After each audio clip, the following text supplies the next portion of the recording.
Et si tout ce qu'on t'a enseigné sur la mort était faux? La majorité des gens croient que tout se termine avec le dernier souffle. Mais les manuscrits ancestraux racontent une toute autre histoire.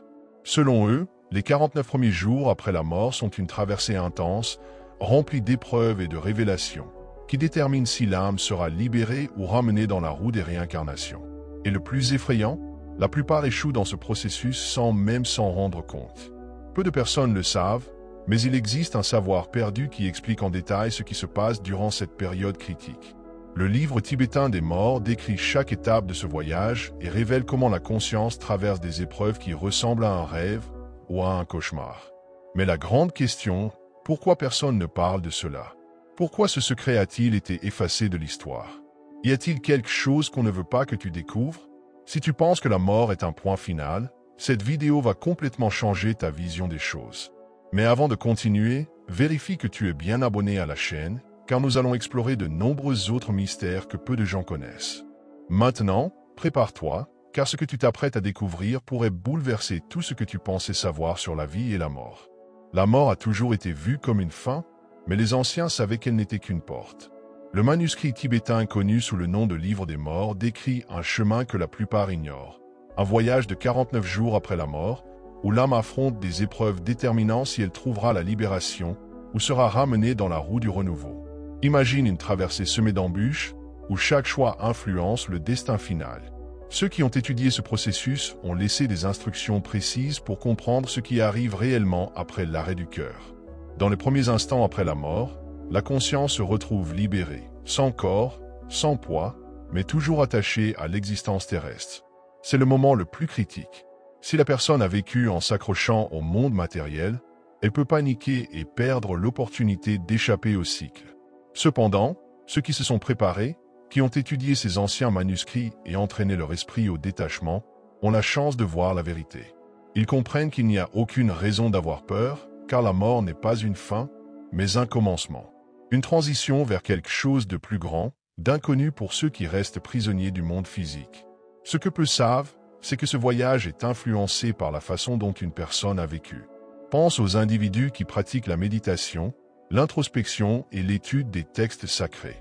Pour eux, la mort n'est pas un gouffre terrifiant, mais un processus naturel. Ce qui arrive ensuite ne dépend pas d'un jugement extérieur, mais de la propre conscience de l'âme. C'est ici que se présente la première grande épreuve, la rencontre avec la lumière claire de la réalité. Dans les premiers instants après la mort, un phénomène surprenant se produit. L'âme, maintenant libre du corps, se retrouve face à une lumière intense, si brillante qu'il semble impossible de la regarder directement. Ce phénomène est décrit dans les anciens manuscrits comme la lumière claire de la réalité, la vérité absolue. Si la personne s'abandonne à cette lumière, elle peut échapper au cycle des réincarnations pour toujours. Mais voici le problème. La majorité des âmes n'y est pas préparée. La peur les envahit. Leur attachement à leur identité terrestre est encore trop fort. En conséquence, beaucoup détournent le regard, manquant ainsi leur unique chance de libération véritable. Cette peur ne vient pas de nulle part. Elle est construite tout au long de la vie, renforcée par des croyances qui nous font voir la mort comme quelque chose de terrifiant et d'inconnu. Les anciens savaient que l'esprit humain érige des barrières contre ce qu'il ne comprend pas. Au lieu d'accepter la lumière, l'âme cherche à s'accrocher à ce qu'elle connaît. Elle voit des formes, entend des sons, revit des souvenirs familiers. Mais cette résistance a un prix. Celui qui rejette la lumière entre alors dans une phase bien plus complexe du voyage post-mortem, un monde d'illusions. Imagine un voyageur qui découvre un portail menant à un monde parfait, mais qui hésite, croyant à un piège. Perdu dans ses propres doutes, il commence à voir des ombres, des reflets déformés de ce qu'il a laissé derrière lui. Et c'est ainsi que beaucoup se perdent dans ce processus, entraînés à nouveau dans le jeu de l'existence. Mais que sont exactement ces illusions? D'où viennent-elles? Dès que l'âme refuse la lumière claire de la réalité, ce qui était une expérience de pure vérité commence à se fragmenter. L'esprit, encore chargé des souvenirs de la vie terrestre, projette des images familières, des visages connus, des voix chères appelant son nom. Même des figures religieuses peuvent apparaître, semblant prêtes à guider l'âme. Mais c'est là le grand piège. Les anciens manuscrits préviennent que tout cela n'est qu'une création de l'esprit, des illusions destinées à garder l'âme attachée à son passé. Le problème? La plupart des âmes croient à ce qu'elles voient. C'est un peu comme dans un rêve. Lorsqu'on rêve, on est convaincu que tout est réel jusqu'à ce qu'on se réveille. Dans l'état post-mortem, c'est presque la même chose. Mais ici, la confusion peut durer bien plus longtemps. Ce que l'âme perçoit n'est qu'un reflet de ses propres désirs, de ses peurs et de ses croyances. Si, dans sa vie, une personne était très attachée à sa famille, elle peut les voir l'appeler. Si quelqu'un a été dévoué à une religion, il peut voir des dieux et des anges. Mais tout cela n'est rien d'autre qu'une projection de sa propre conscience. Les anciens connaissaient bien ce phénomène et nous ont laissé des avertissements clairs. Ne fais pas confiance à ce qui semble réel à ce moment-là. C'est comme si l'âme était plongée dans un immense théâtre où chaque scène a été écrite pour elle. Mais si elle ne réalise pas qu'elle est prisonnière de cette illusion, elle sera entraînée encore plus loin, dans un endroit encore plus chaotique et confus. Car après les illusions subtiles, vient quelque chose d'encore plus redoutable. Le bardo, le royaume entre les vies. Le bardo, l'entre-deux-vies. Lorsque l'âme s'attache aux illusions de l'esprit, elle est projetée dans un état encore plus instable. Le bardo est un espace post-mortem décrit dans les anciens manuscrits comme un royaume entre les vies. Ici, tout est fluide et imprévisible, comme un rêve lucide hors de contrôle. L'âme ne réalise pas encore qu'elle est morte, et ses émotions façonnent la réalité qui l'entoure. Et si elle ressent de la peur, elle verra des ombres menaçantes. Ou si elle s'accroche à son passé, elle revivra des souvenirs comme s'ils étaient réels. Tout est un reflet de sa propre conscience. Les anciens sages qui ont étudié cette traversée nous ont mis en garde. Le bardo peut être une opportunité d'éveil ou un labyrinthe sans issue.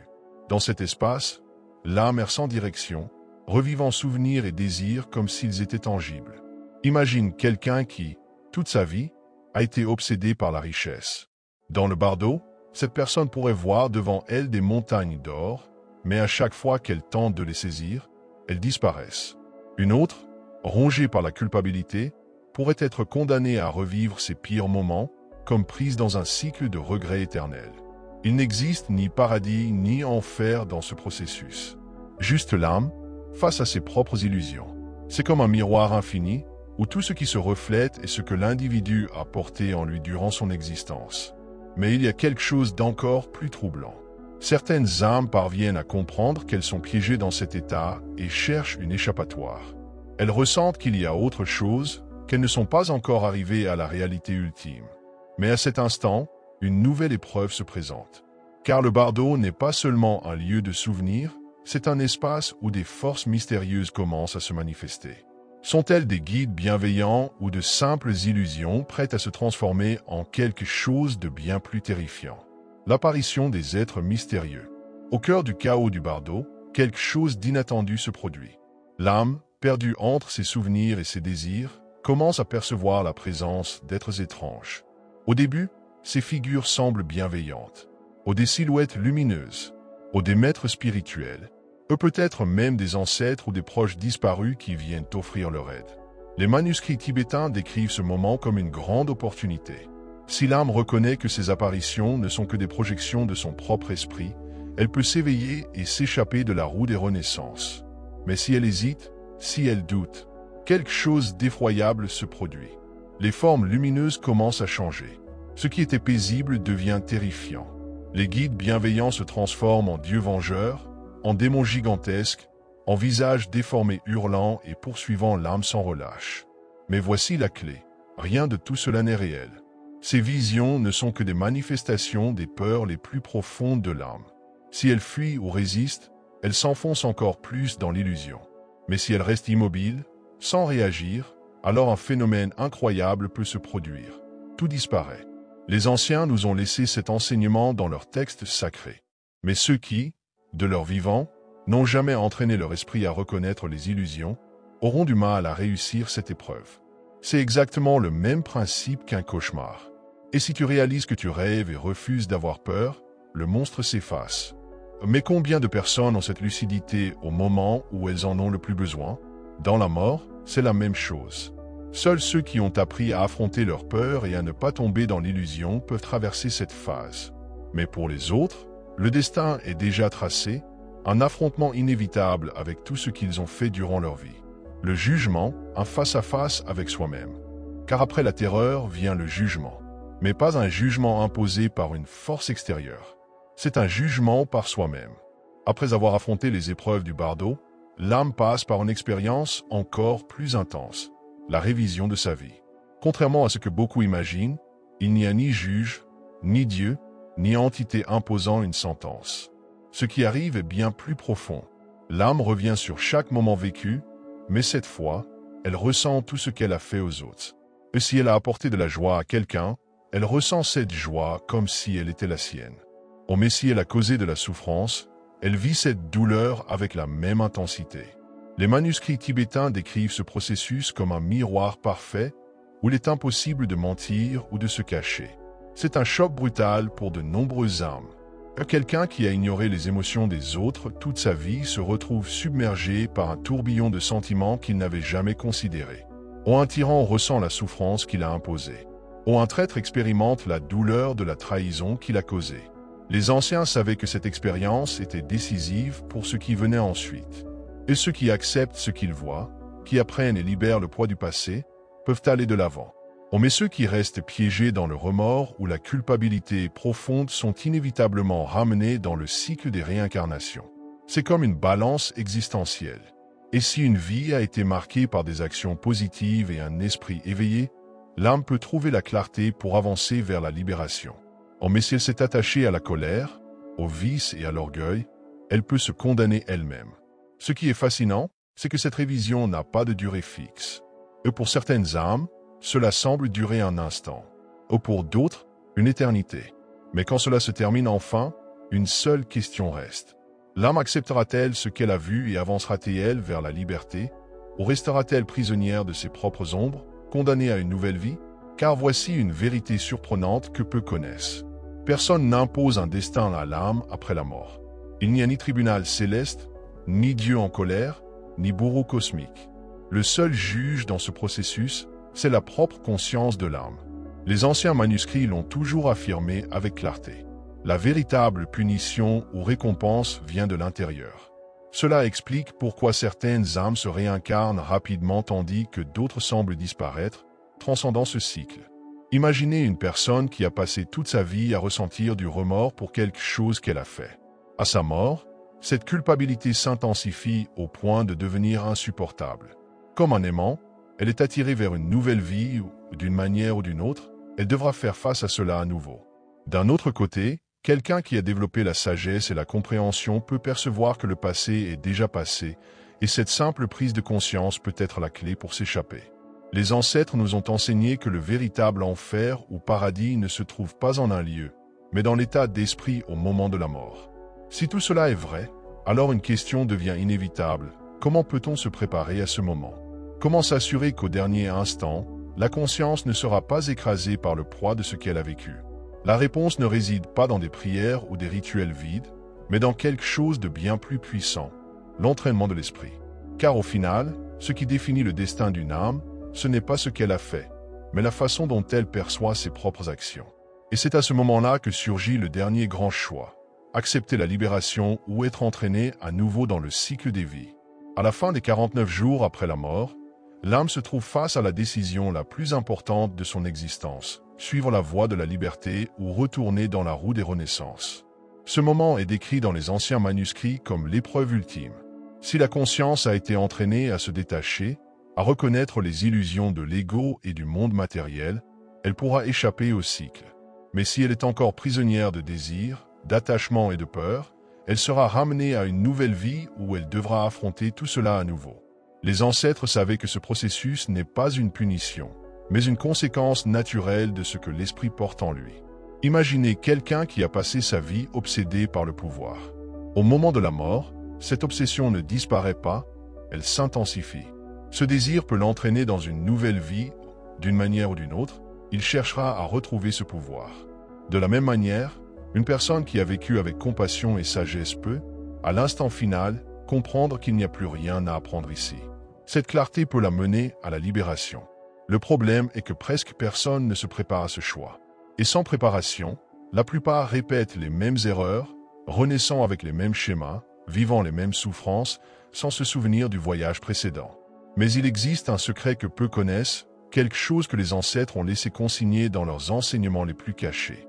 Il existe un moyen de sortir de cette roue sans avoir à attendre la mort, entraîner son esprit tant que l'on est encore en vie. C'est le véritable but des pratiques spirituelles profondes, non pas pour faire le bien ou être une meilleure personne, mais pour avoir une conscience suffisante afin de voir la vérité au moment décisif. Et si cela est possible, alors pourquoi la plupart des gens ignorent-ils cette réalité? Peut-être parce que le monde moderne est conçu précisément pour que personne ne s'en aperçoive. S'il existe une seule façon d'échapper à la roue des réincarnations, elle ne se trouve pas dans des dogmes, des temples ou des rituels. Elle réside dans la conscience elle-même. Les manuscrits tibétains et de nombreux textes sacrés enseignent que pour reconnaître les illusions après la mort, il faut d'abord les reconnaître de son vivant. Cela signifie entraîner l'esprit à voir au-delà des désirs, des émotions passagères et des distractions constantes. C'est le même principe que les rêves lucides. Celui qui réalise qu'il rêve peut contrôler le rêve. De la même manière, celui qui reconnaît l'illusion après la mort peut s'en échapper. Les ancêtres l'ont toujours su, mais cette vérité a été obscurcie au fil du temps. Entraîner sa conscience n'a rien de mystique ou d'inaccessible. C'est un processus pratique. Méditation, introspection, étude des anciens textes et recherche de clarté mentale sont des outils qui permettent à l'esprit de se fortifier avant le grand moment de la transition. Imaginez quelqu'un qui n'a jamais entraîné son attention essayer de rester calme au milieu d'un tremblement de terre. Impossible, n'est-ce pas? Il en va de même après la mort. Sans préparation, l'âme panique, s'accroche aux illusions et perd sa chance de libération. Mais celui qui a entraîné son esprit à reconnaître la vérité peut traverser ce processus avec une pleine lucidité. Le problème, c'est que la société moderne fait tout pour empêcher cette préparation. Dès le plus jeune âge, on nous apprend à nous focaliser uniquement sur la matière, sur la consommation, sur le divertissement.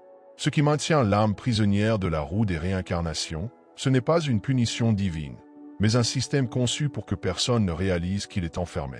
Qui contrôle ce système? Qui a intérêt à ce que les gens restent aveugles à cette connaissance? C'est une question que peu osent poser, mais qui pourrait révéler l'un des plus grands secrets cachés de l'humanité. Si la clé pour échapper à la roue des réincarnations réside dans la conscience, pourquoi presque personne n'en parle? La réponse est simple, le monde moderne est conçu pour maintenir les gens distraits. Les anciens manuscrits mettaient en garde, plus une civilisation s'éloignerait de la spiritualité véritable, plus les âmes resteraient prisonnières du cycle post-mortem. Les ancêtres savaient qu'un esprit trop occupé par le désir, la consommation et la peur ne pourraient jamais avoir la clarté nécessaire pour voir la vérité au moment décisif. Le système actuel nous maintient exactement dans cet état, focalisé sur l'extérieur, sans jamais prendre le temps de regarder à l'intérieur. Les religions organisées parlent de la vie après la mort, mais enseignent rarement comment s'en libérer. Les gouvernements créent des routines épuisantes, empêchant les gens de réfléchir à leur propre existence. Le divertissement est devenu un outil de distraction permanente. Avez-vous remarqué à quel point nous sommes toujours entourés de quelque chose pour nous occuper? Les nouvelles, les réseaux sociaux, la consommation effrénée. Tout est fait pour éviter le silence. Parce que dans le silence, la vérité commence à émerger. Dans le silence, on peut se rappeler que la réalité ne se limite pas à ce monde, qu'il existe quelque chose au-delà, quelque chose qui a toujours été caché. Le plus ironique, c'est que ce savoir n'a jamais vraiment été perdu.